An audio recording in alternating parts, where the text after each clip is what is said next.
refleja una mente desordenada. Yo sé que algunos están diciendo, wow, qué desordenado estoy.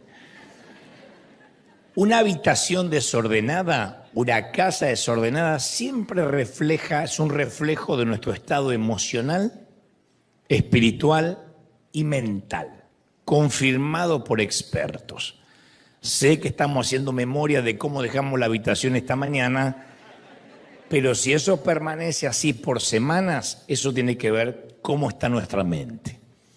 De hecho, hay mucha gente que padece lo que se llama el trastorno de acumulación compulsiva, que es una condición mental que tiene que ver con una necesidad extrema de guardar objetos, de acumular cosas, independientemente de su valor real. Lo hemos visto en televisión, hay documentales o series que tienen que ir expertos, psicólogos, a ayudarles a desprenderse de ciertas cosas. Por eso la autora sostiene que hay que deshacerse de lo que uno no ama, de lo que no utiliza hace meses. De hecho, se comprobó que la ropa que no nos ponemos hace 6 meses, es muy difícil que nos la volvamos a poner. Cuando uno mira una vestimenta y dice, ¿la compraría otra vez? Y si uno dice, no, no la compraría otra vez, es muy difícil que la volvamos a poner. Entonces, a uno le cuesta desprenderse de cosas inútiles y se van acumulando. Y es cuando uno hace esa limpieza que decidimos qué objetos vamos a conservar, cuáles vamos a desechar. Y esa revisión a fondo siempre lleva tiempo, no es fácil, ¿no? Generalmente en las mudanzas uno se da cuenta cuánta basura acumuló, cuántos desechos no nos hacen falta y decimos, no, esto en la casa nueva no va a quedar. Pero hasta que no haya una mudanza uno va acumulando, si hay un garage en el garage, en los closets, en cajones, cosas que ni están a la vista, ni sabemos que existen. Hay gente que ha olvidado suegras en esos desórdenes. Pero esto de ordenar se compara a cuando una empresa hace un inventario, ¿no? Si no sabe qué existencia tiene a mano, qué mercadería hay, qué está dañado, qué hay que desechar, camina esa compañía hacia un fracaso asegurado. Tiene que hacer un inventario, ¿no? Entonces, para organizar y ordenar, uno tiene que tener la intencionalidad de hacerlo, porque no es algo natural. Bueno, hoy sábado o hoy domingo me voy a dedicar a organizar. No nos nace de por hecho. Por eso vamos acumulando. Sin embargo, la buena noticia es que podemos aprender a ordenar. Y muchos así de nosotros deberíamos hacer un inventario emocional, mental y espiritual, de cómo estamos internamente, que tampoco lo hacemos. Uno va viviendo la vida no nos da tregua, de manera que uno no tiene esa necesidad o ese tiempo de hacerse un inventario. A lo mejor para fin de año uno dice, a ver cómo llegué al 31 de diciembre, cómo voy a comenzar este próximo año que cambia el último dígito. No obstante, uno no hace un inventario porque es como lo que se va acumulando en el garage o en el closet o en los roperos. Entonces, de tanto en tanto explorar nuestros motivos, nuestros hábitos, nuestros puntos ciegos, a fin de ver dónde poder cambiar, es algo magnífico, maravilloso.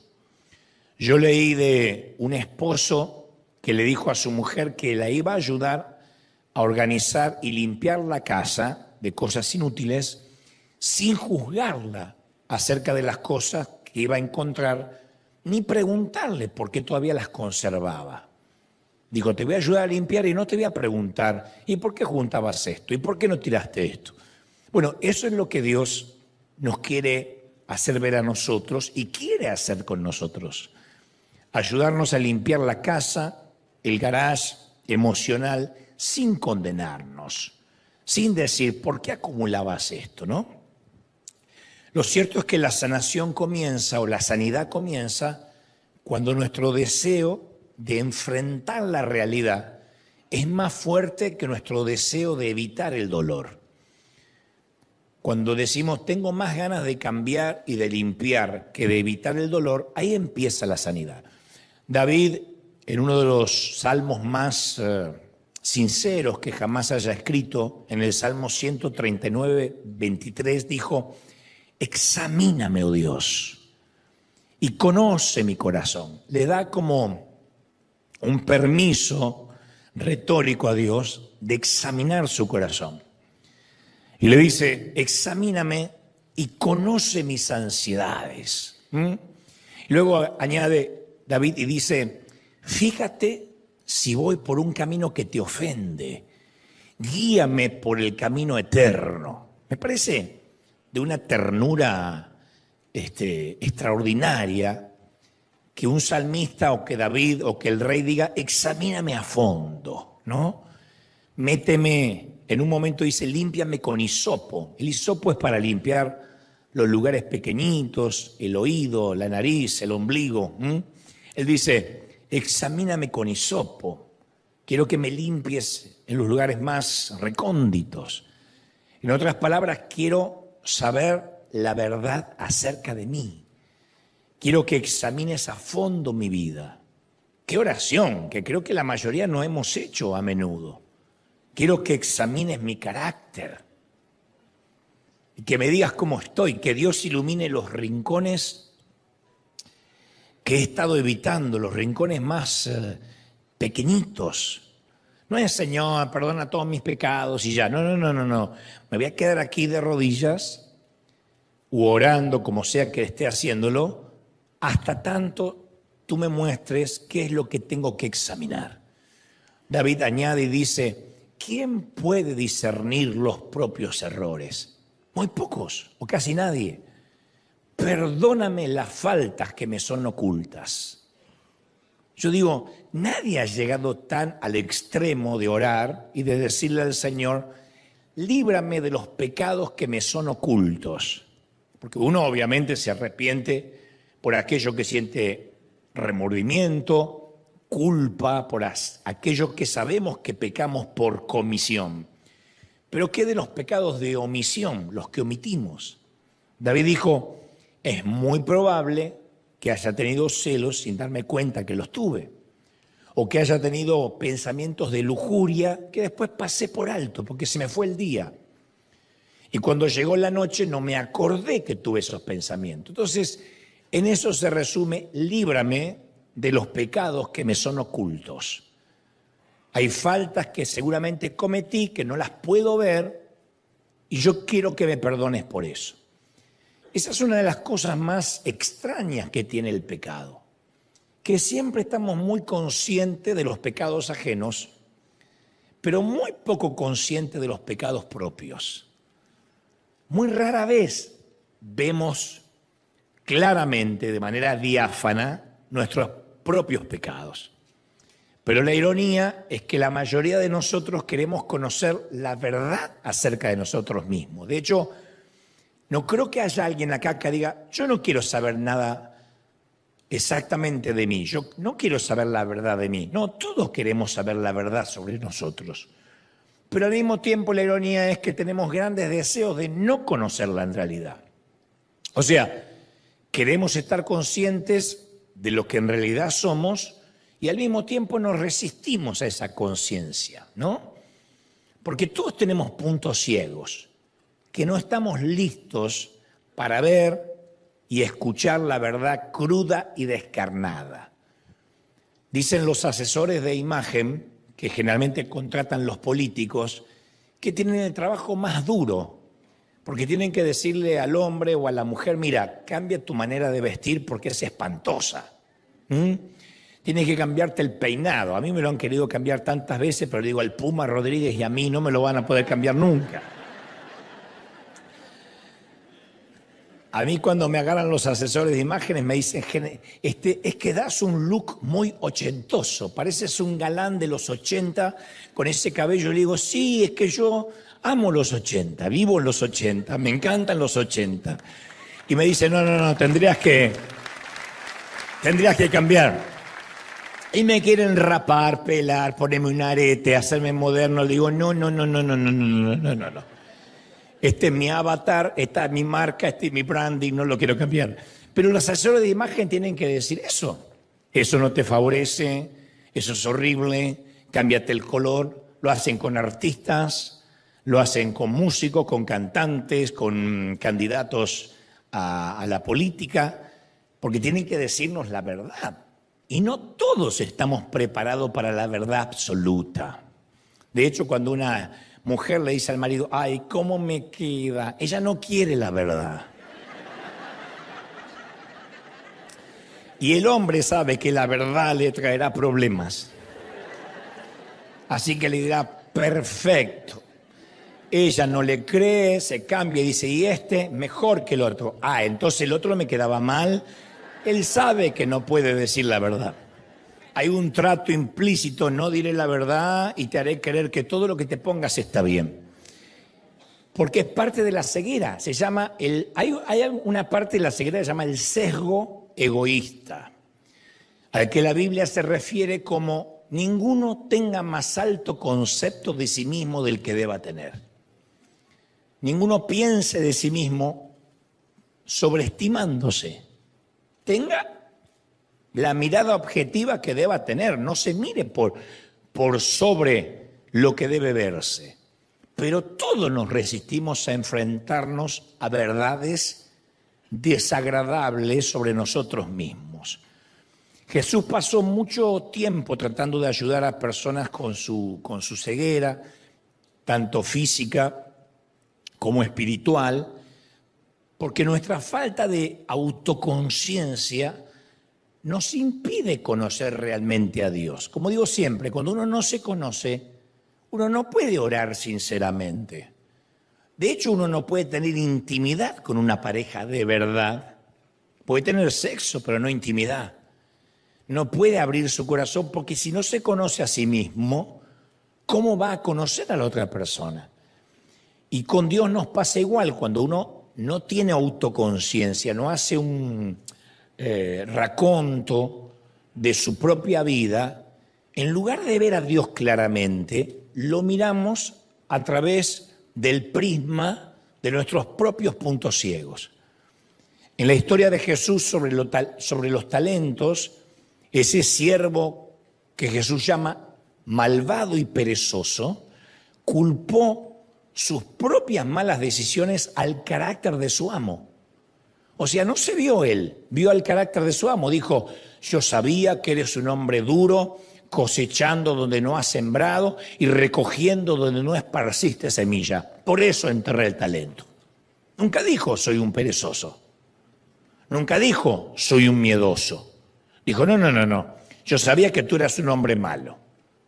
Yo siempre cuento que la mayoría de las personas que piden una consejería, aquí, en cualquier congregación, en cualquier servicio de consejería, generalmente no quiere oír la verdad.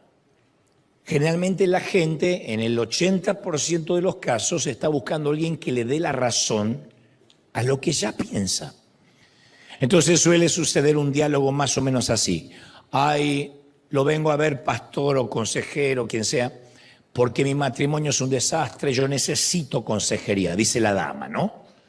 Me casé con un tipo insensible, es una bestia, ay, jamás me sentí amada ni contenida por él, no sé qué le vi, no sé qué estaba pensando. Si el consejero es bueno o la consejera es buena, o sea, que sabe hacer su trabajo, le va a decir, muy bien, pero no ocupemos nuestro tiempo en hablar de él. Tú eres la que está buscando consejería, así que vamos a hablar de ti. Cuéntame qué sientes que hiciste mal en todos estos años de matrimonio. La mujer se va a empezar a enfadar y va a decir, no, usted no me entiende. Yo hice lo mejor que pude.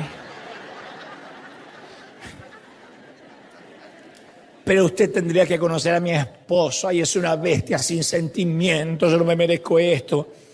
El consejero o la consejera va a querer encauzar a la mujer. Le va a decir, bueno, quizás sí sea bestia su marido, no me consta. Pero insisto, vamos a hablar de lo que tú podrías cambiar y mejorar. O cómo te sientes tú respecto a la bestia. No hablemos de la bestia. La mujer se va a poner iracunda, a decir, no, a ver, el problema ya le dije, no soy yo, es él. Pero mujer, ternura, él no está aquí. Él no vino a pedir consejería, ¿estamos? Yo solo puedo ayudarte a ti, no lo puedo ayudar a él. Yo no puedo ayudar a quien no vino.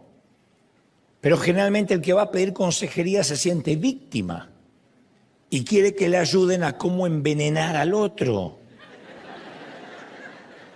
¿Qué va a decir la mujer? Está bien, ¿sabe qué? Me voy, no era lo que esperaba de una consejería cristiana, la verdad esto deja mucho que desear. Voy a poner un mal review.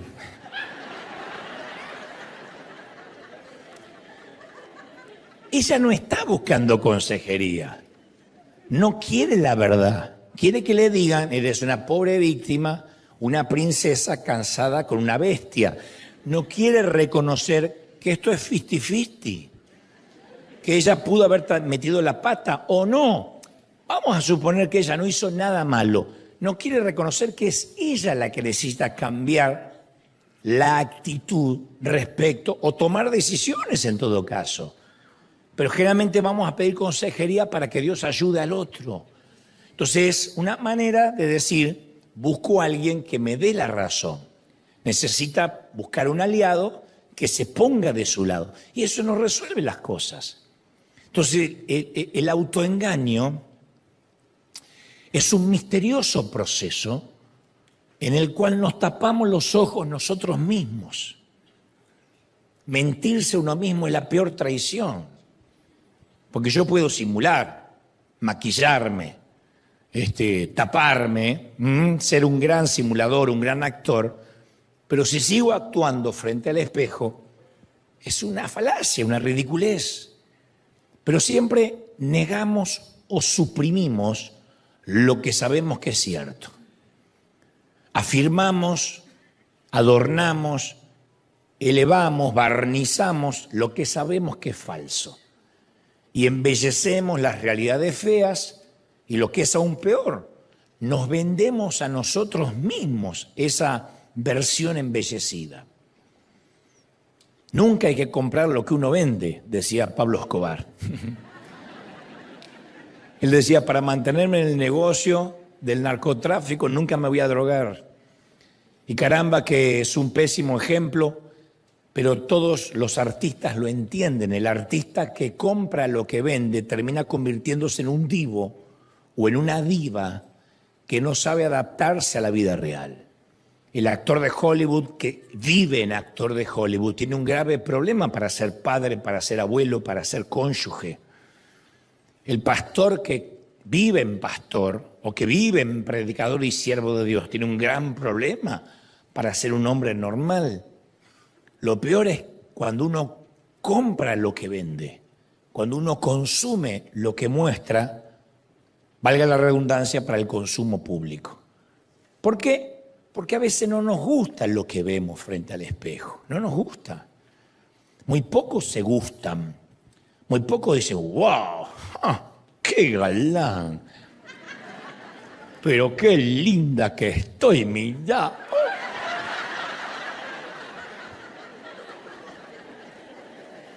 Generalmente es, mirá, lo que estaba arriba bajó, lo que era tenso ahora cuelga.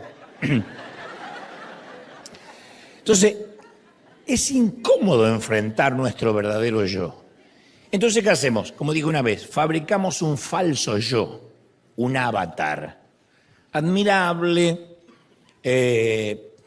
medianamente atractivo, espiritual, superficialmente feliz, sonreímos y nos escondemos detrás de caretas, de máscaras espirituales que nos ponemos para el consumo público.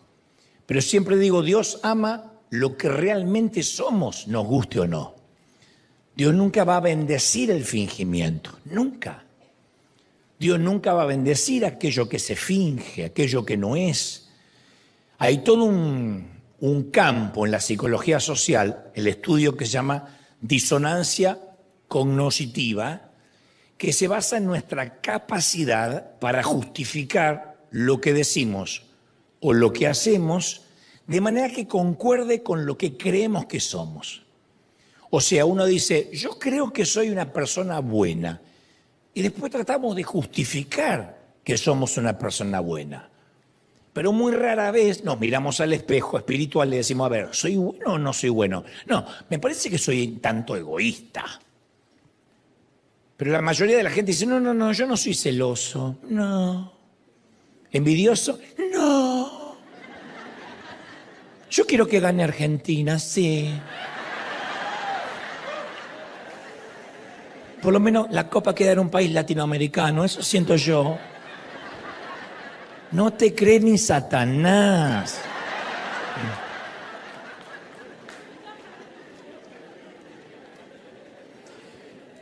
Pero ¿por qué no nos miramos a nosotros mismos? Porque, ¿y si la verdad acerca de nosotros mismos es demasiado dolorosa y no la podemos soportar?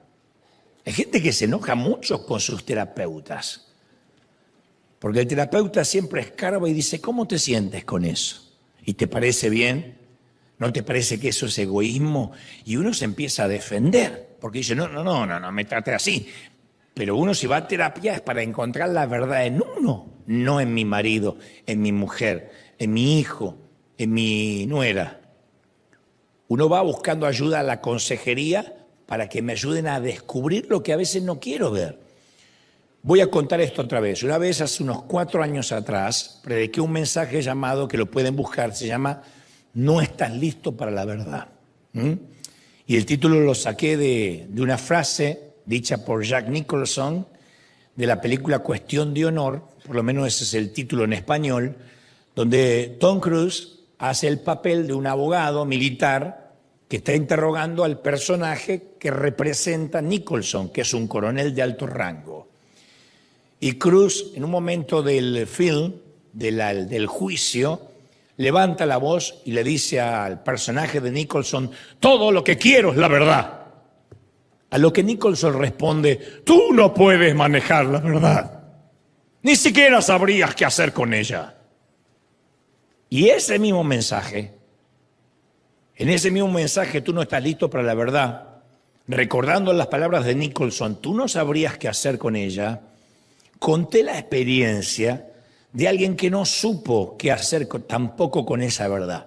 Y la experiencia le pertenece al pastor Rick Warren, vecino nuestro, que cierta vez contó que otro pastor de su ciudad, posiblemente Lake Forest, le pidió que visitara a su pequeña congregación a fin de que le hiciera una crítica constructiva. Warren dijo, wow, nadie me invitó a que yo le haga una crítica. Pero el otro pastor le dijo, mira, yo sé que eres un muy buen estratega, muy pragmático, un gran líder, y tu aporte nos ayudaría mucho. Necesito que me digas qué podríamos mejorar para ser más efectivos en nuestra misión evangelizadora. Ven un domingo, te metes entre la gente, nadie sabrá que estás, y quiero que me hagas luego tu devolución. Rick accedió, con mucho gusto, pero sin antes preguntarle si estaba listo para la verdad. Le dijo, ¿estás seguro que quieres una devolución de todo lo que yo crea que debería cambiar o mejorarse? Porque a lo mejor no hay nada que cambiar. A lo mejor no hay mucho para mejorar. Pero si hubiera mucho, ¿tú estás listo? Por supuesto, contestó el anfitrión. Yo quiero que me lo digas todo. De hombre a hombre, necesitamos crecer y mejorar, insisto. Así que Rick llegó a la iglesia de su amigo un domingo y comenzó a tomar notas en una bitácora, en un blog, de cada detalle mientras pensaba cómo valoro la humildad y el deseo de aprender de este pastor. No muchos harían algo así. Y decía Rick, necesitamos más líderes así. Qué diferente sería el cuerpo de Cristo si todos dijeran, necesito mejorar, voy a aprender, aunque no esté de acuerdo con la doctrina de aquel. ¿Qué hace bien que yo podría agregar o añadir a mi estilo, a mi manual de estilo? Eso hacen los comerciantes. Quien pone una cafetería algo va a aprender de Starbucks. Quien pone un mercado, algo va a aprender de la gran cadena que está a 2 cuadras. Ignorar eso y decir, no, yo soy distinto, es una ridiculez. Es la excelencia de la ignorancia. Pero este pastor dijo, yo quiero aprender de los que me aventajan en el camino. Bueno, Rick Warren tomó nota de todo lo que vio. A mediados de la semana siguiente, tal como habían convenido, Warren le envió a su colega su lista a través de un correo electrónico. Le dice, mi amigo, en primer lugar, te digo que estuve buscando estacionamiento por media hora cuando llegué a tu congregación. No había carteles indicadores, nadie me recibió, no había muchachos ni muchachas dándome la bienvenida. Muy diferente a cuando uno va a Disneyland, que hay carteles, que hay gente sonriente, hay custom, muñecos. Yo me sentí perdido, hasta que finalmente di con el templo, pero de casualidad no entré a Costco. Deberías entrenar a priori un equipo de bienvenida. Cuando entré al santuario, los músicos aún estaban ensayando, probaban instrumentos. Mi sugerencia, querido amigo, es que ellos ensayen más temprano, antes que ingrese el público. Que cuando ingrese el público el escenario esté vacío. Porque me pareció de muy mal gusto, improvisado, tener que presenciar el ensayo. Eso no pasa en Broadway, no pasa en ningún espectáculo, no debería pasar tampoco en la iglesia. Al comenzar el servicio, obviamente impuntual, diferente a la hora anunciada, cantamos durante hora y media y tú, querido pastor, recién apareciste cuando te llegó el turno de predicar. Debes saber que si el pastor no está presente durante la adoración, la gente da por sentado que la adoración no debe ser tan importante y solo es una previa para perder tiempo. O lo que es peor, estás dando a entender que el día que llegas a ser pastor ya no necesitas adorar con el resto. Y ese tiempo lo puedes usar disfrutando de un aperitivo en el camerino privado. De más está decir, amigo, que cada persona que cantó o usó el micrófono intentó predicar. Cada uno dio una mini exhortación y los micrófonos no son para que la gente se pruebe o se foguee. Sería muy bueno que cada uno se limite a hacer aquello para los cuales están ahí. Si es para cantar, cantar, que no prediquen. Que el único que predique sea el que traiga la palabra. Cuando alguien pasó a levantar ofrenda, mi amigo, se puso a hablar de los gastos, de las cosas que había que pagar. Nunca habló de la visión. La gente está harta de pagar gastos, ya sabe lo que es pagar gastos. Paga gastos en su casa. Si van a la iglesia y le hablan de pagar más gastos y lo quieren asociar a pagar más gastos, se va a ir. Necesitan un propósito. Háblales de visión, no de gastos. Ni hablar de los anuncios. Pasó alguien que me aburrió con su tono monocorde y quería que me lleve el Señor.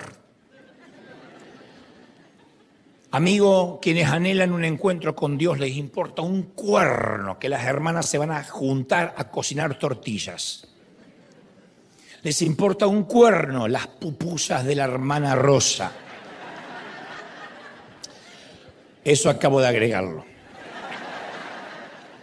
No uses el tiempo valioso de un servicio para anuncios triviales que podrías incluir en un boletín de mano donde ahí estén las actividades locales y que lea a quien le interesa.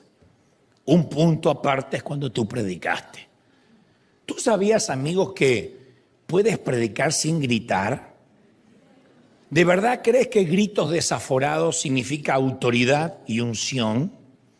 No insultes la inteligencia de la gente. Obviamente la lista era aún más larga porque Rick es un hombre muy pragmático. Yo he hablado varias veces con él y realmente es un hombre muy directo. Tienes que estar listo para hablar con él. El pastor le contestó ofendido en otro correo. Estimado Rick, te invité para que nos dijera en qué deberíamos mejorar, pero es obvio que odias nuestra congregación. Yo quería un consejo envuelto en amor, pero veo que intentas desacreditar lo que tanto esfuerzo nos costó. ¡Qué decepción, Rick! ¡Qué decepción! Y así se despidió. Y cuenta Rick, nunca me volvió a dirigir la palabra. Ese hombre no sabía qué hacer con la verdad. Entonces queremos la verdad y cuando nos dicen la verdad, no nos gusta la verdad, duele. Pero es la verdad. Yo siempre digo, me duele mucho que luego de predicar baje y me diga, tenías la cremallera abierta o tenías la corbata torcida. Imaginen que yo esté todo el servicio así y ustedes están...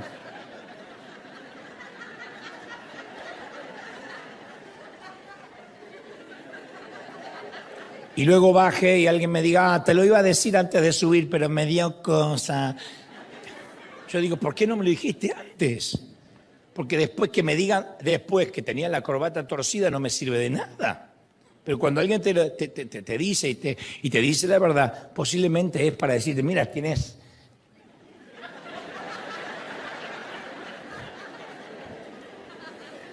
un rezago de la pizza de anoche.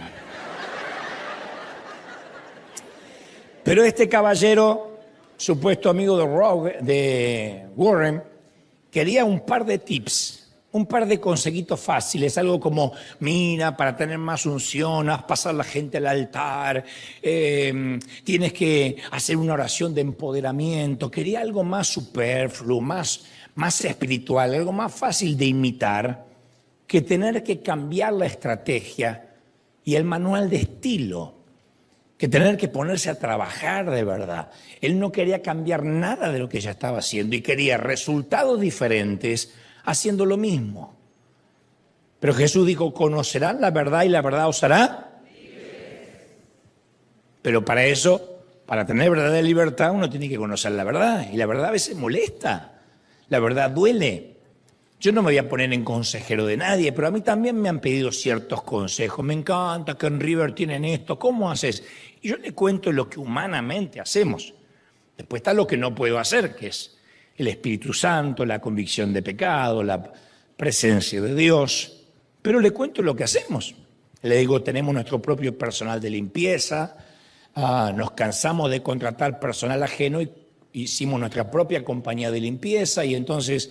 tenemos gente vestida de blanco en todos los baños. Cuando alguien va al baño, alguien espera afuera, va y limpia para que el siguiente encuentre todo perfumado. Eso es parte de la iglesia, porque nadie quiere ir a la iglesia y sentir un olor nauseabundo como si estuviese en un baño de una estación de ferrocarril. Entonces decimos, cuidamos la limpieza, cuidamos lo que se sirve en el café, cuidamos la manera en que la gente viste. No tiene que ver con doctrina, tiene que ver con el manual de constitución de River, que todos tienen que estar los músicos vestidos de negro para que no distraigan ningún color. No es porque hicimos un pacto con Satanás, con el negro, sino que si hay alguien acá vestido de rojo, distrae. Entonces el negro siempre es neutro. Yo les cuento el manual de estilo que tenemos. Y después me dice, no, yo pensé que me ibas a decir otra cosa. Exactamente lo mismo. Lo que quieren es ósmosis, un poder sobrenatural. La gente no quiere trabajar para cambiar. Sin embargo, tenemos mentes tan astutas que eludimos el autoexamen y preferimos centrar nuestra atención en otras personas que eso sí tienen verdaderos problemas. ¿Qué de mi jefe, de mi novio, de mis padres, de mis hijos, de mi suegra? Porque siempre parece que nuestros problemas y ansiedades las causan los otros, los de afuera, los otros, los que están allá. Pensamos que son ellos que necesitan un inventario moral, porque me hacen la vida imposible. De hecho, hacer o intentar hacer el inventario de otra persona es tan antiguo como Adán y Eva, que se culparon el uno al otro de la caída. La caradurez de Adán, que dijo, la mujer que me diste, como diciendo, vos me la fabricaste, yo no te la pedí. Dios le pide causas a la mujer y la mujer dice, fue la serpiente que entró y me habló. La serpiente no sé qué habrán dicho, mi mujer, no sé qué dijo la serpiente. En Juan 21:21, cuando Jesús habla con Pedro, después de la resurrección, después de la negación de Pedro, Pedro en un momento, esto está como semi-escondido en la Biblia, pero ahí está. Pedro en un momento ve a Juan y le pregunta a Jesús, Señor, ¿y qué va a pasar con este? Y Jesús le responde, si yo quiero que él se quede hasta que yo regrese, ¿a ti qué te importa? Sígueme tú.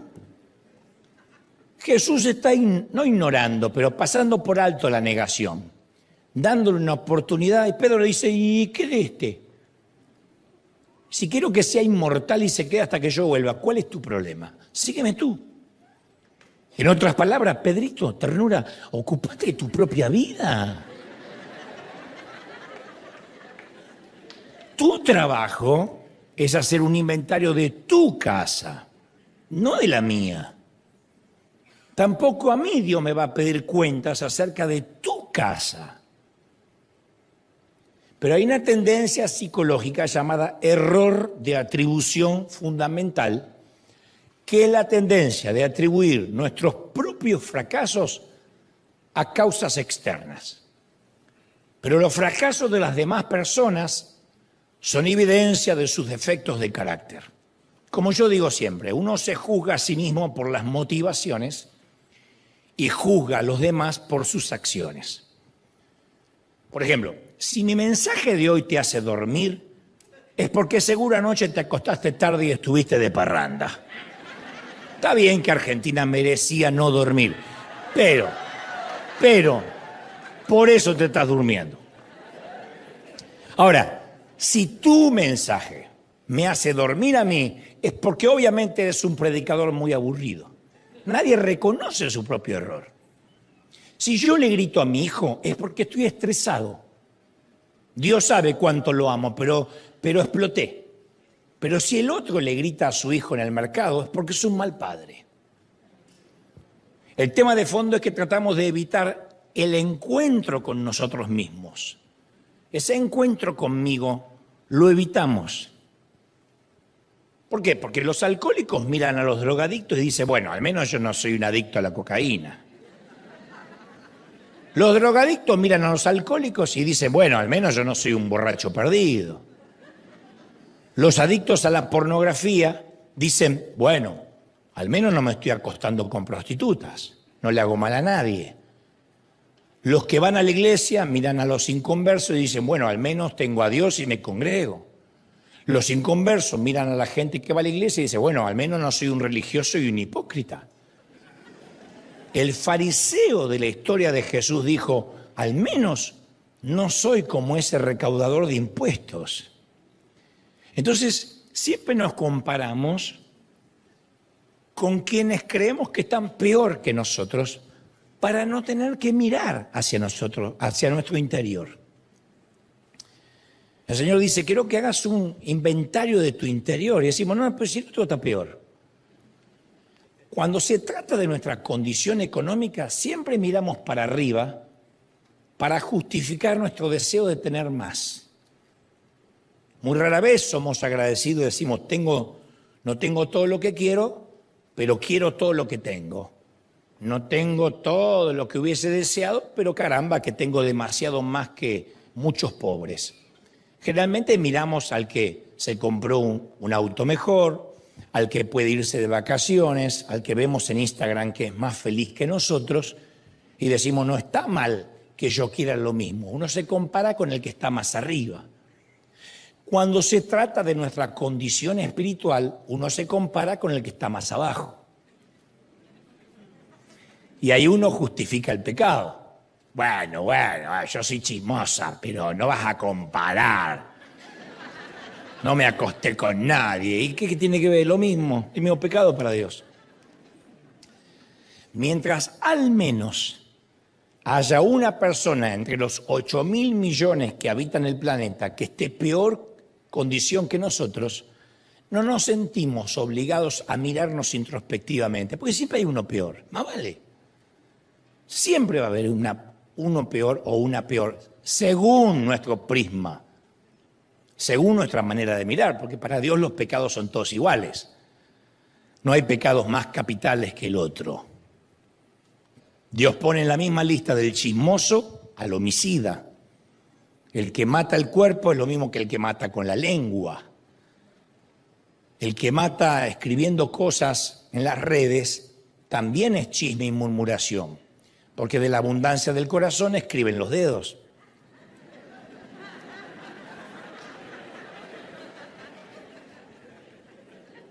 Tú no sabes qué hacer con esta verdad. En el infierno, el libro de Dante Alighieri, el infierno de Dante, el nivel más bajo del infierno está ocupado por los tres grandes traidores de la historia: Satanás, Judas y Bruto, quien asesinó a Julio César. Están los tres en el lugar más bajo, según la novela del infierno de Dante Alighieri. Eso significa que cualquier otro ser del universo podría decir, bueno, al menos no estoy tan mal como esos tres, ¿no? Sócrates decía que hacemos el ridículo cuando nos creemos inteligentes y sin embargo no nos conocemos a nosotros mismos. Pero no lo dijo Sócrates, lo dijo el Señor antes que él. Él dijo: hipócrita, ¿por qué miras la paja del ojo de tu hermano y no miras la viga de tu propio? Por eso las personas sabias, que son conscientes de sí mismas, practican el autoexamen todo el tiempo. Yo digo siempre que la verdadera intelectualidad, la verdadera honestidad intelectual, es reconocer todo lo que uno no sabe. Yo me pongo a leer libros de psicología y digo, no sé nada. Me pongo a leer libros de lo que sea, del cosmos, del universo, mapas, que no veo mapas desde que iba al colegio. Digo, wow, ha cambiado hasta la forma de los mapas, los nombres de los países. Cada vez que más leo, más me doy de lo poco que sé. Que no me bastarían 8, 9, 10 vidas para aprender todo lo que debería aprender. Me siento muy limitado como orador, porque digo, yo debería ser más instruido, tener más acervo cultural, y me arrepiento de todo lo que no estudié cuando joven, porque de haber estudiado más yo estaría más preparado, más capacitado. Entonces, mi percepción de mi ignorancia hace que yo quiera leer mucho, y leo y descubro palabras nuevas en español, y digo, yo no sabía que esta palabra existía, y la busco en el diccionario, porque si no empiezo a nivelar para abajo y empiezo a hablar en Spanglish. Aparca la troca, te llamó para atrás. Entonces, ¿qué es lo más fácil? Hablo la mitad en esto, la mitad en otro, pero yo digo no, yo hablo el lenguaje del Cervantes, los que hablamos español, y uno tiene que aprender y capacitarse y leer. Mi mamá me decía, leer te puede salvar la vida. Si lees mucho, tu lenguaje va a ser nutrido, tu dialéctica va a ser exquisita. Y ella me decía, hasta van a pagar para escucharte. Y estoy haciendo una gira hace 4 años donde pagan para oírme. Entonces digo, mamá, tenía razón. Es fascinante.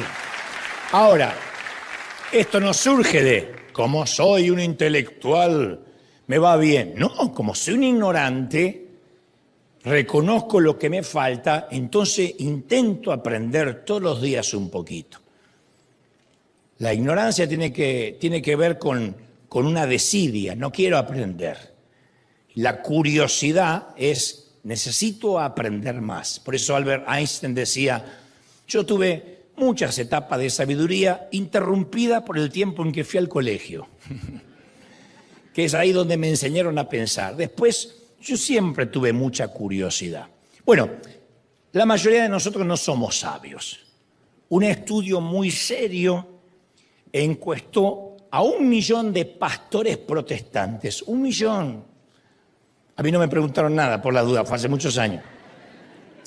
El 98% se consideraba, 98% de ese millón se consideraban los únicos que predicaban la verdad y que eran mucho más ungidos que el resto. Solo el 2% pensaban que eran unos simples servidores de Dios. El 98% restante eran los tapones del océano. Eso es la inclinación egoísta, algo que padecemos, donde nos atribuimos el mérito de todo lo positivo, pero de lo negativo lo culpamos a factores externos. Por eso hace sentido la frase, el éxito suele tener muchos padres, pero el fracaso siempre es huérfano. El éxito tiene muchos padres, todos son dueños del éxito. El fracaso es huérfano. Si nuestro equipo califica para la siguiente ronda del Mundial, es porque éramos los mejores y estábamos para ganar y éramos un gran equipo. Si no calificamos, es porque la mafia de la FIFA no le convenía que ganáramos el Mundial y esto está amañado. Así somos. Argentino, mexicano, colombiano, así somos. Así somos, ¿o no?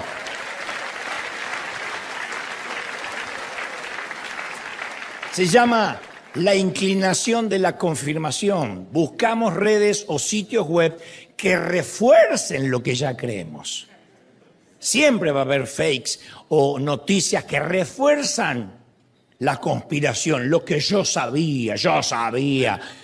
Nadie va a decir, a ver si estoy pecando por ignorante, a ver si estoy diciendo una falacia. No, uno busca gente que esté en mi tribu, que piense lo mismo que yo, que crea lo mismo que yo y que odie lo mismo que yo.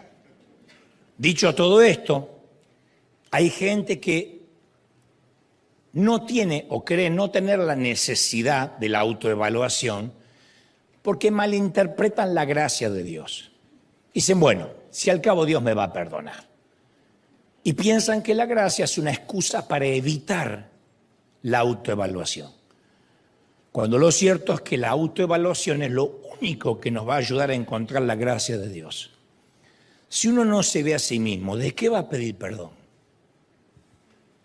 Si yo no logro ver mis pecados concretos, yo nunca me voy a apropiar de esa gracia divina. Hay otro mensaje que una vez prediqué, se llama La muerte de mi mentor. Allí cuento la experiencia de Italo Frigoli, el hombre con el cual yo aprendí mucho, a predicar desde luego, donde él estuvo unos minutos muerto por COVID, internado, y tuvo una visión durante ese momento y él se encuentra con una voz, presumo que es un ángel, que le dice, tienes que hacer un inventario de todo lo malo que hiciste o no pasarás al otro lado. Y él trata de pensar qué hizo mal y el ángel le dice, mira, lo que pediste perdón es olvidado, fue redimido por la sangre de Cristo. Estamos hablando de cosas que nunca confesaste. Y el muchacho empieza, el hombre empieza a hacer memoria. Y dice, bueno, desde niño me acuerdo, Dios trae a su memoria un momento en que su mamá lo mandó a comprar huevos, media docena de huevos. Era un niño de 9, 10 años. Y con el poco dinero que mamá tenía, él compra media docena, pero a la vuelta se distrae, se le caen los huevos y le rompen 2. Y él sabe que no puede llegar con 2 huevos rotos a casa, entonces regresa a la tienda y cuando el dueño no se da cuenta, reemplaza los 2 huevos rotos por 2 nuevos. Y él va a la casa y hace como que nada pasó. El ángel le dice, ¿cómo se llama eso? Y él dice, bueno, era un niño. Mamá me iba a castigar, ya lo sé. No hablé de las motivaciones, dime cómo se llama. Bueno, travesura, no. El Señor no murió en la cruz por travesuras. Era un pillo, tuve que hacerlo. El Señor no murió en la cruz por pillos. ¿Cómo se llama? Se llama robar. Entonces eres un ladrón. Y dice, Ítalo, me costaba decir ladrón. Pero el Señor dice, hasta que no seas concreto, la sangre de Cristo no te cubrirá. No puedes decir, bueno, es la edad, son mis hormonas. Se llama lujuria. Se llama fornicación. Se llama adulterio. Y hasta que no le pones el nombre concreto, no puedes alcanzar la gracia. La confesión banal, trivial, evasiva, es como ducharse con la ropa puesta. Evitas la vergüenza de la desnudez, pero nunca te asearás a fondo. Y a menudo en la iglesia los únicos pecados que se confiesan son pecados respetables, casi virtudes, ¿no? Ore por mí, pastor, porque estoy orando menos. Oh. Sí, reconozco que soy impaciente y tengo que trabajar en mi carácter. O confesamos que somos pecadores, pero nunca confesamos cuáles son esos pecados. ¿Y cómo voy a alcanzar la gracia si no hago una autoevaluación? Ok, estoy atrapado en la lujuria. O busco en el sexo lo que debería buscar en el Señor y encima luego me siento vacío, vacía, culpable. Donde la práctica de la confesión es superficial, la gracia también será superficial. El Señor le dijo, Ítalo, yo no puedo perdonarte si no dices que fuiste un ladrón. Era un niño, pero el robo sigue siendo robo. No hay edad para el pecado. Y así Dios fue tratando con él hasta que no decía el nombre. ¿Qué pasaba con este otro colega, este otro pastor, que tú siempre te desahogabas en familia hablando de él? Bueno, Señor, hablaba con mi mujer, es la persona de más confianza, lo sé. Todos, o la mayoría hacen eso. Pero ¿cómo se llama lo que hiciste en la mesa? Señor, es que yo tenía mucha bronca, él me dividió la iglesia, pero ¿cómo se llama? Ya sé. No digo que no tenías derecho a estar enojado. ¿Cómo se llama? Se llama murmuración. Se llama difamación. Si evito la verdad sobre mi vida, evito la gracia de Dios. No hay perdón. Si no sé qué ley transgredí, ¿cómo voy a alcanzar la gracia? Dijo Pablo. Es más, la gracia y la verdad siempre van juntas. Jesús estaba llena de ambas, gracia y verdad. Gracia y verdad, verdad y gracia. Santiago 1:22 escribe, pero sed hacedores de la palabra, hacedores, y no tan solo oidores, engañándonos a vosotros mismos. Habla de engañarse a uno mismo. Porque si alguno, dice Santiago, es oidor de la palabra, pero no es hacedor de ella, es semejante al hombre, dice Santiago, que se mira al espejo, ve su rostro y luego se va y se olvida cómo era su rostro. Lo que trata de decir es un hombre que tiene, perdonen el ejemplo escatológico, un moco colgado de la nariz, se mira y se tendría que quitármelo, ¿no? Pero luego se va y se olvida que tiene eso.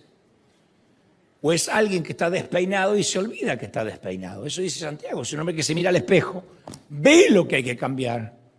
Y después dice, no, como no hay espejo, no existe. Esto no pasó. Eso es un pensamiento muy Homero Simpson. No pasó.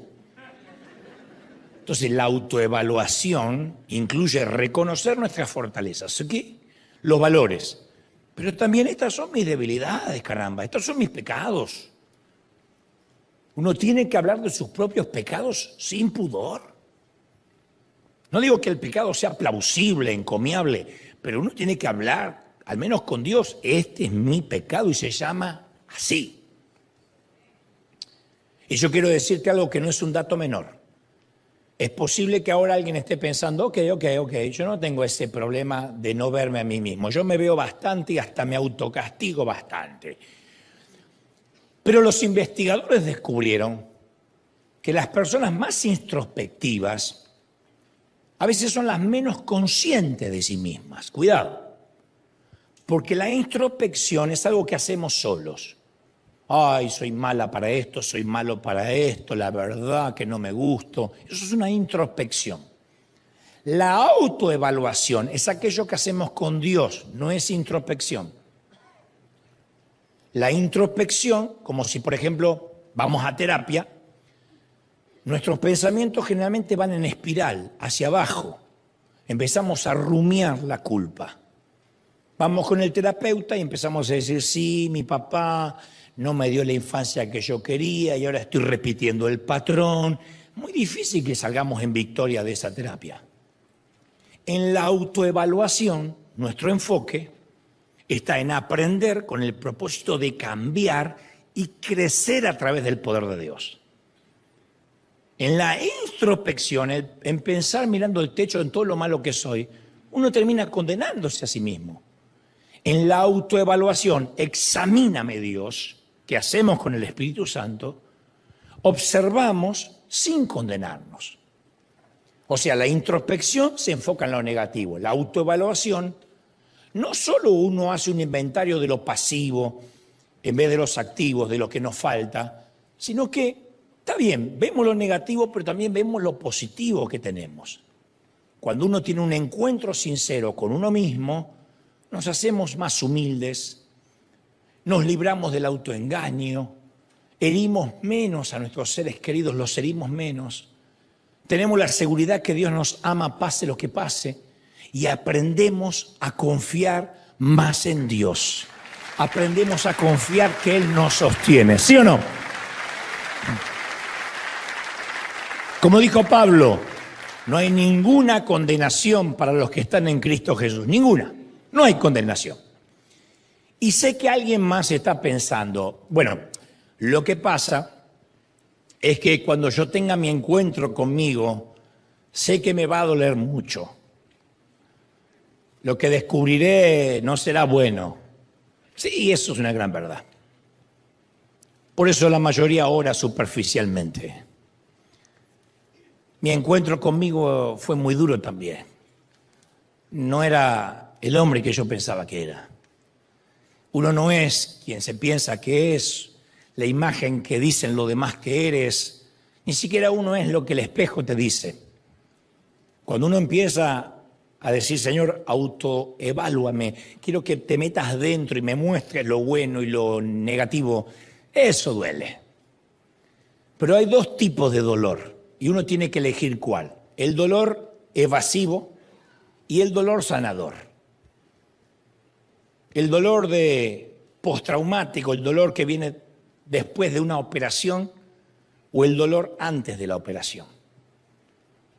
Un hombre no se cepilla los dientes nunca, nunca usa hilo dental, no se enjuaga, no se hace una limpieza dental anual nunca ni semestral.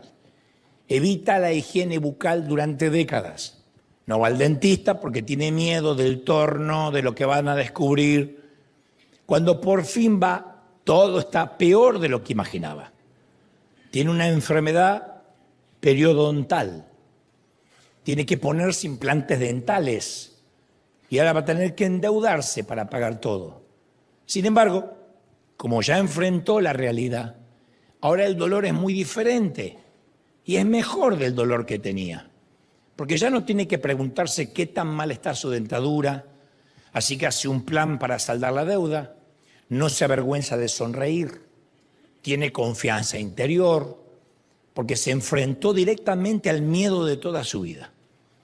Y a menudo nosotros mantenemos la verdad a distancia, diciendo, no, es que si yo sé quién soy me va a hacer daño. Y lo lamentable es que esto va a seguir doliendo, porque el cáncer no se va porque lo ignoramos.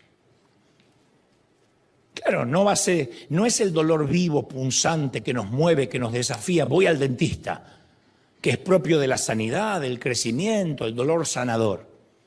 No, preferimos a veces el dolor sordo, adormecedor, oscuro, oculto, estancado, que va matando el espíritu, propio de un alma anestesiada, que es el dolor evasivo. No quiero hablar de eso. Mi papá nunca quería hablar de nada. Mi mamá tampoco.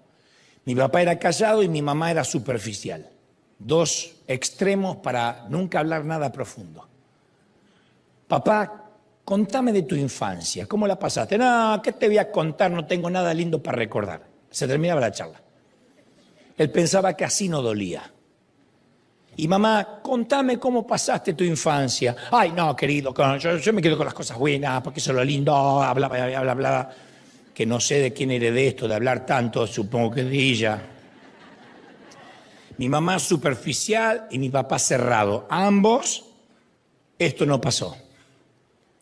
Pablo hace justo esa distinción cuando le escribe a los corintios, después de confrontarlos de manera dolorosa, y le dice a los corintios: está bien que los entristecí con mi carta, no me pesa, porque vuestra tristeza los llevó al arrepentimiento.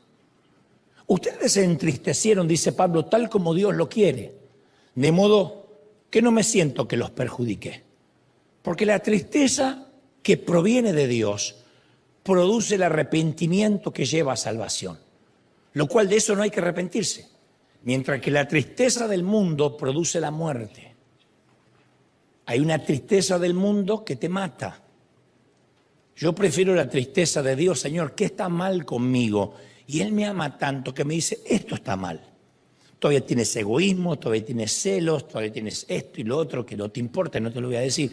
Pero prefiero que Dios me muestre su tristeza, porque eso sí tiene cambio. Estoy con un médico. Cuando la tristeza me la muestra el diablo, estoy con un asesino. No voy a cambiar. Entonces, realizar un inventario escrutador siempre es doloroso. Claro que va a doler. Pero es un dolor redentor, sanador, que lleva a la salvación, que lleva al cambio, que lleva a encontrarse con el Señor, que lleva a tener una vida mejor, de mayor calidad, ¿sí o no? ¿Estamos de acuerdo, sí o no? Yo te voy a abrir el corazón para contarte una experiencia que tiene que ver con esto de la autoevaluación. Hace algún tiempo atrás me tocó enfrentar un ataque de difamación, de confabulación, de deshonestidad de alguien que era parte de mi equipo. Los detalles no vienen al caso, excepto que esta experiencia me provocó no solo enojo y tristeza, sino también mucha ansiedad. Las oleadas de calumnias continuaron durante un tiempo y las emociones que todo eso me produjo eran muy complejas. Me sentí herido, muy avergonzado, estaba enfadado, muy enojado. No disfrazaré eso, estaba muy enojado. Quería esconderme. Se me encogía el estómago cada vez que pensaba en esa persona y en lo que estaba diciendo. Me resultaba difícil tener perspectiva y gestionar esto del liderazgo. Y mucho más me costaba abordar qué estarían pensando los demás. Me sentía muy traumatizado, muy abrumado. Un lunes por la mañana, mientras oraba, que suelo hacerlo, el Señor me dijo que tenía que hacer una mirada honesta a mi corazón, que yo necesitaba un encuentro descarnado conmigo mismo, un encuentro conmigo. Obviamente me resistí a hacerlo, yo quería que habláramos del tema de este otro canalla, pero no quería hablar conmigo, encontrarme conmigo por temor a lo que iba a encontrar en esa excavación mental y espiritual. Pero por un momento obedecí, dejé de culpar a quienes me calumniaban e hice un inventario de mis miedos.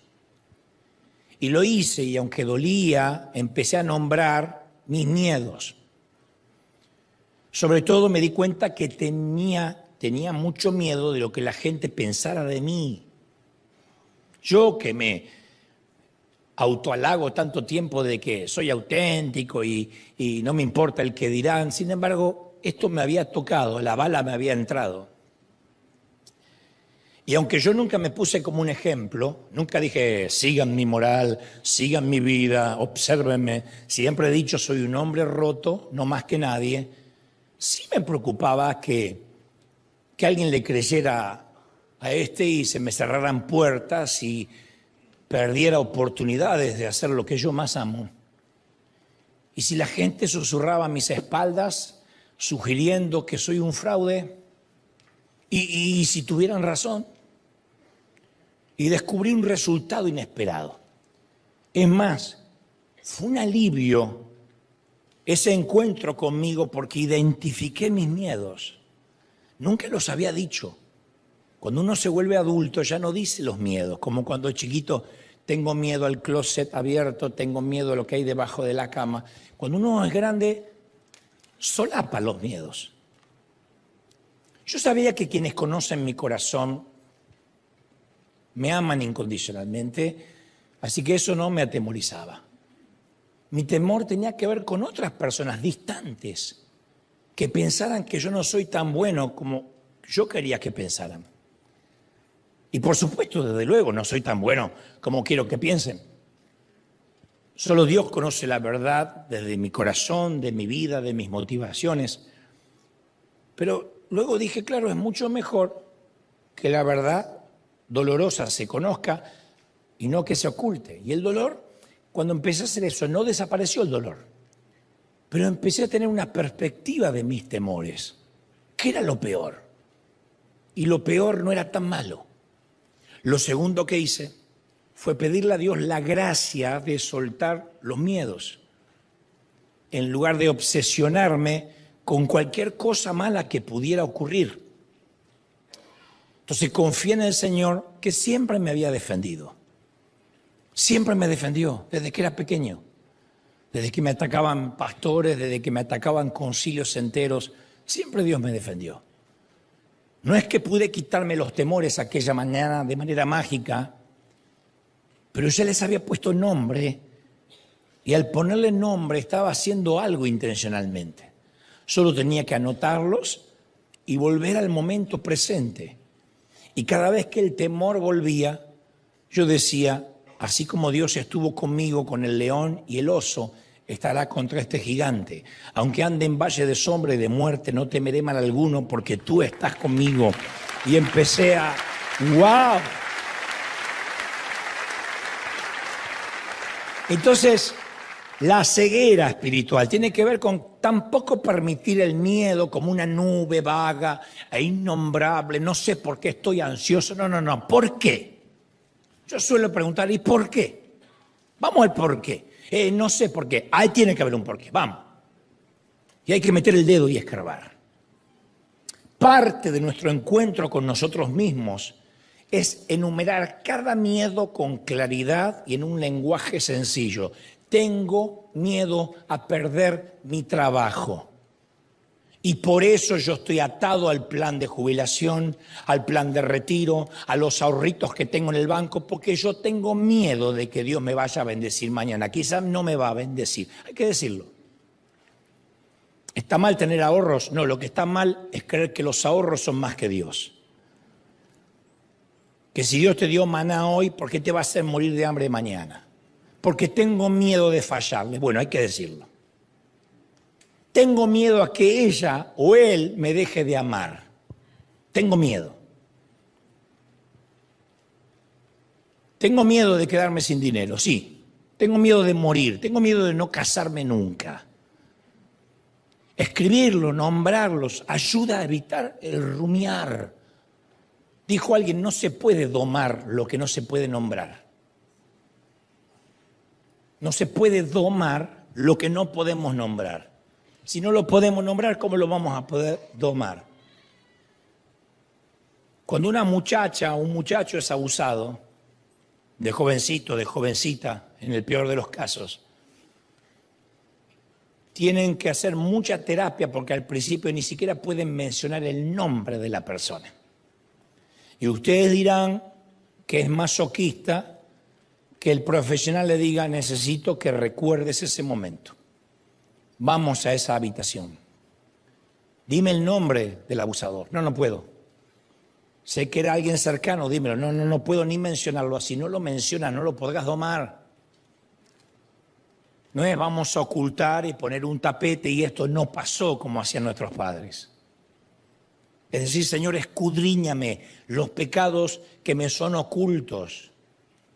¿Qué fue lo que te hizo tu primer esposo? Si no lo mencionas y no lo expones ante Dios, vas a repetir el patrón en tu segundo matrimonio.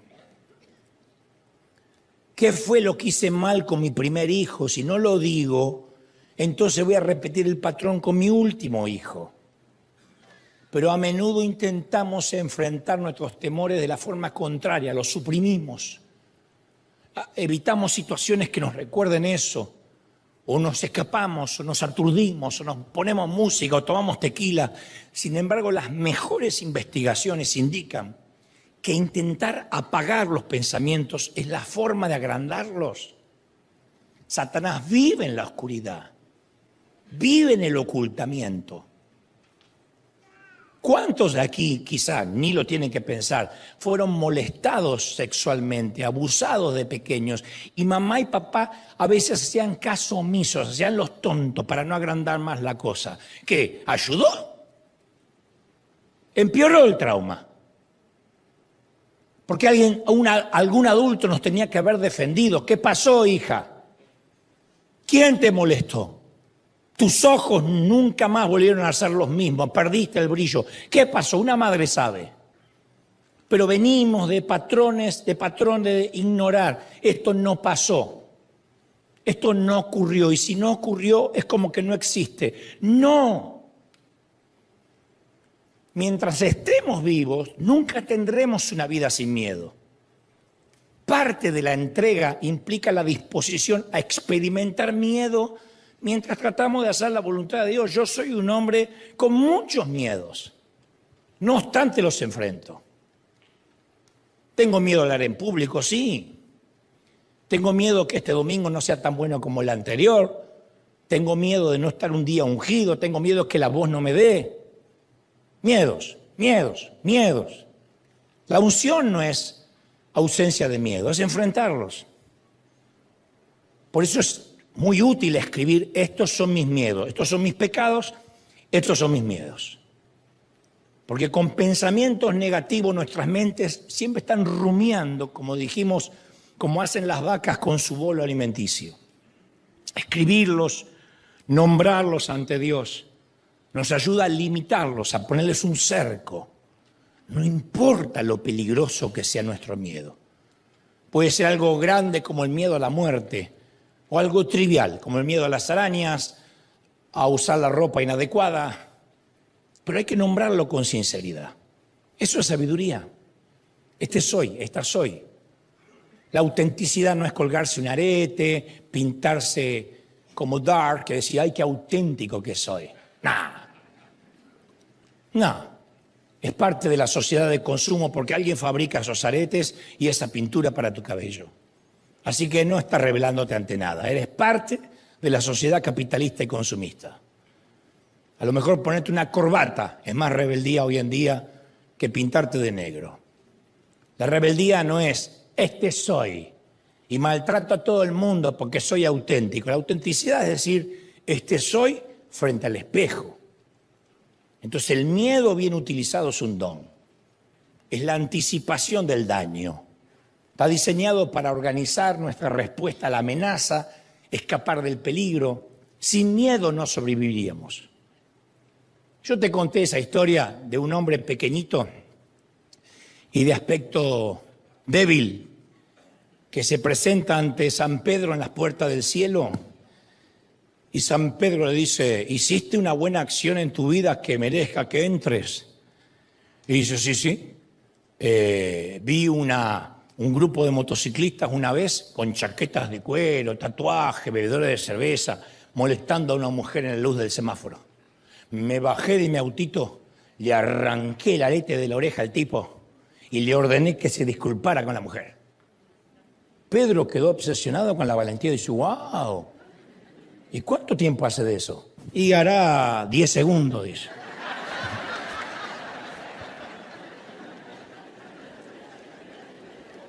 Entonces, ser valiente es una cosa, ser estúpido es otra, ¿eh? Pero por regla general el miedo nos paraliza.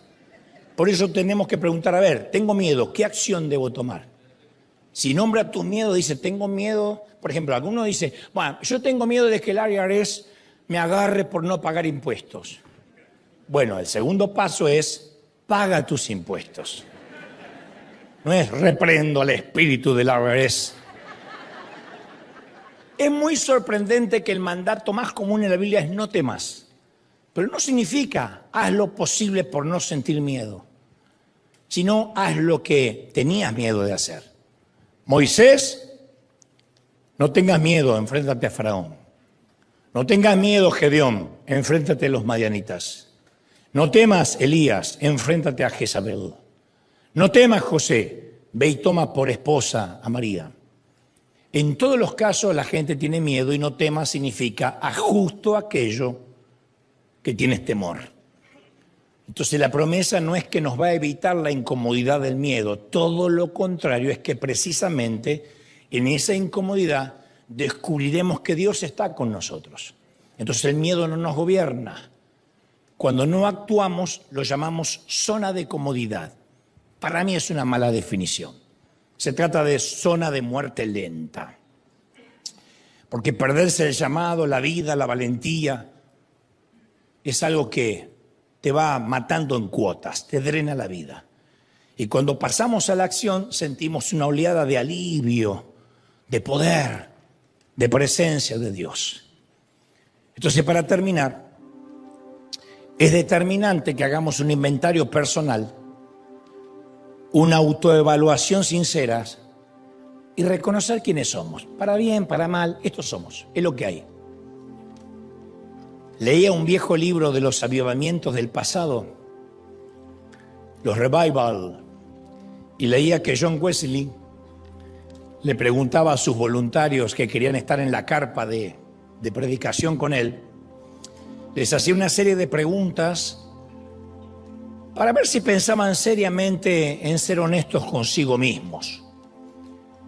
Quiero que te imagines que te hiciéramos estas preguntas si quieres servir en River, porque eran las preguntas que hacía Wesley.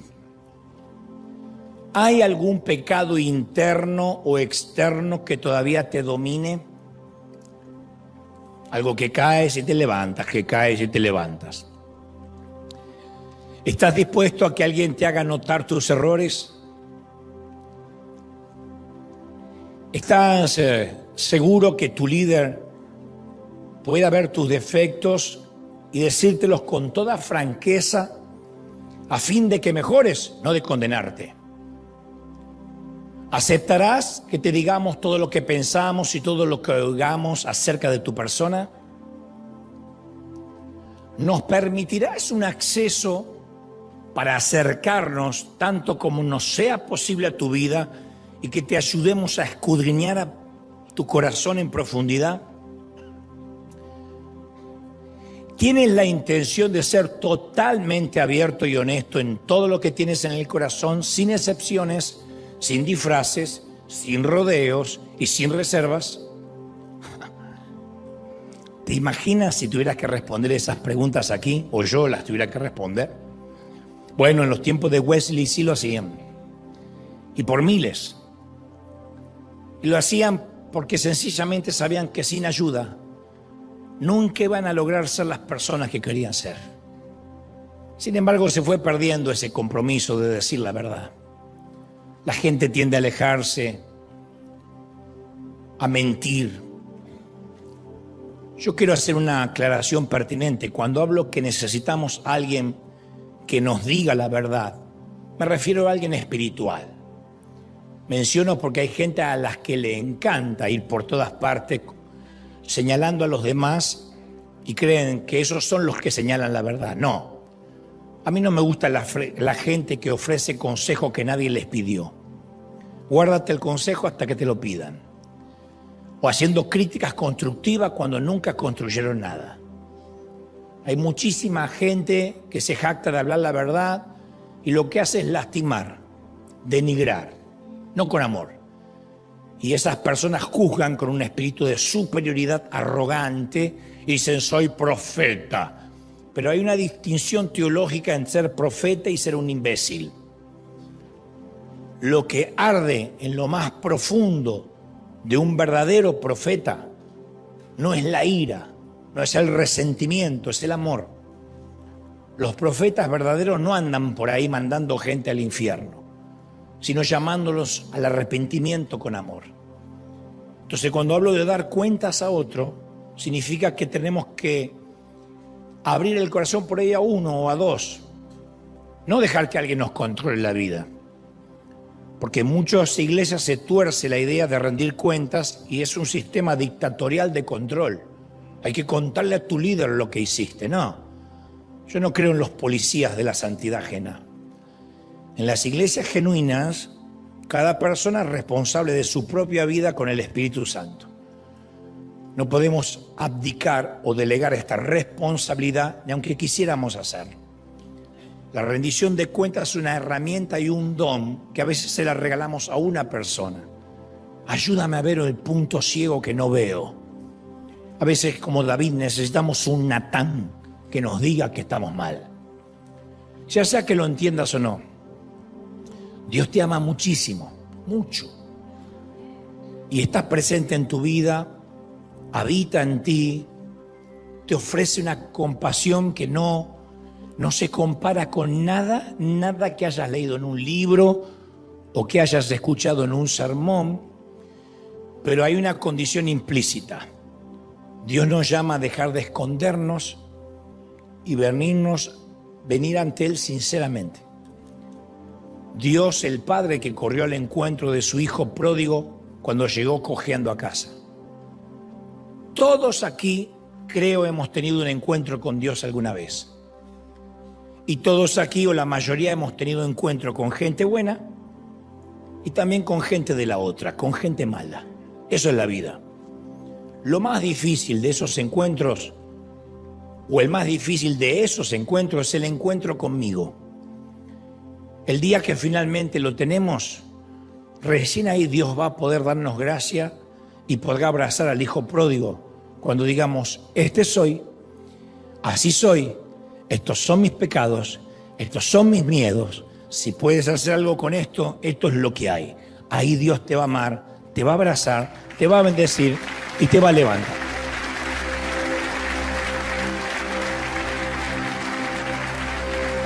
Un aplauso fuerte al Señor de señores, Rey de reyes.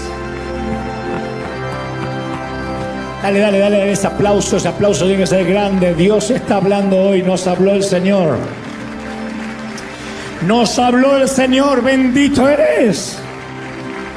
Nos habló el Señor en esta mañana, bendito, santo.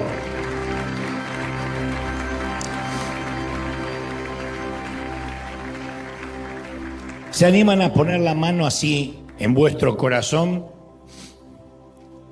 El corazón, según la Biblia, es la puerta principal de nuestra casa.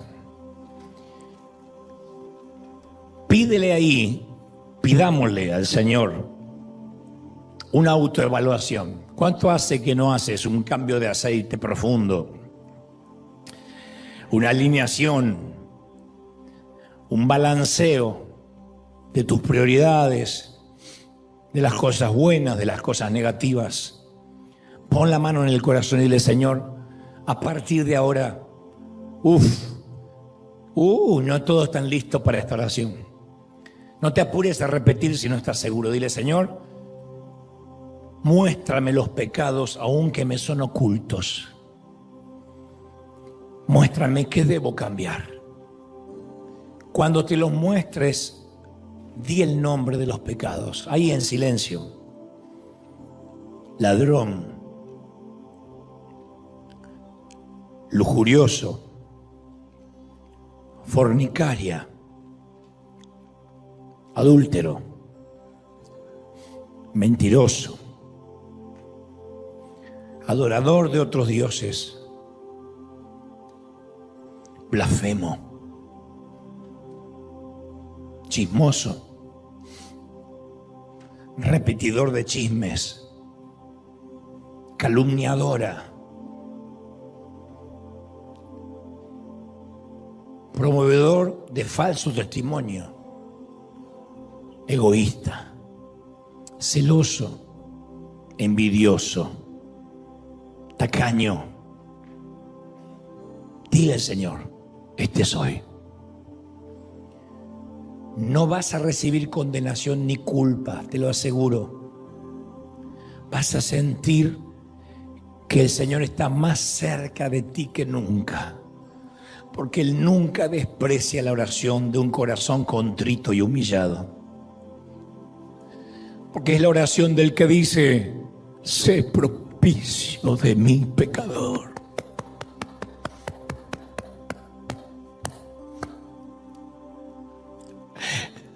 Sé propicio de mi pecadora. Vamos, tómate unos minutos para llorar en la presencia del Señor, para dejar que las lágrimas drenen todo el dolor que estaba acumulado. Y dile: Señor, perdóname. El Señor te dirá lo que le dijo a mi amigo Ítalo Frigoli. Cuando lo nombras, la sangre de Cristo lo cubre. Y se terminó, prescribió la causa. Prescribió la causa, mijo. Prescribió la causa, mija. No hay más condenación para ti. Uy, todos. Padre, unción del Espíritu ahora. Uf. Más. En casa algo está ocurriendo. En Europa, en Asia, en África, en Oceanía, en América. A donde esta señal del streaming llegue, algo está ocurriendo impresionante. Impresionante. Más. Jóvenes, reciban esto ahora. Adultos, reciban. Si alguien tiene el bautismo del Espíritu y quiere interceder como conviene, vamos, suelte lenguas nuevas. Levanta la mano luego que has orado y dile: Señor, yo recibo esta palabra ahora. Señor, he transmitido lo que creo me has dicho que diga. No he omitido, no he agregado. A lo que sé es tu revelación. Te ruego, Padre, una triple porción del Espíritu sobre todos. Más. Hay gente recibiendo ahora fuego del Espíritu, pero un fuego purificador, un fuego que viene de brasas del altar y que toca los labios inmundos y toca las manos que se contaminaron y nos da una nueva redención del Espíritu. Más. Padre, gracias por esta mañana. Podríamos quedarnos toda la mañana orando y clamando y orando y adorándote. Pero el tiempo pasa y hay obligaciones, pero sabemos que tú nos has hablado. Esta palabra quede sellada en el corazón, quede impresa en el alma, en el cuerpo, en el espíritu. Escribe esto en las tablas de los corazones, átala al cuello de cada quien. Una doble porción de tu espíritu nos toque ahora. Señor, bendigo a niños, jóvenes, ancianos y adultos. Declaro esta bendición sobre todos nosotros para tener un encuentro contigo y un encuentro con nosotros y ser libres, conocer la verdad y saber qué hacer con ella. Y la verdad nos hará libres en el cuerpo, en el alma y en el espíritu. Amén y amén. Gloria a Jesús. Alguien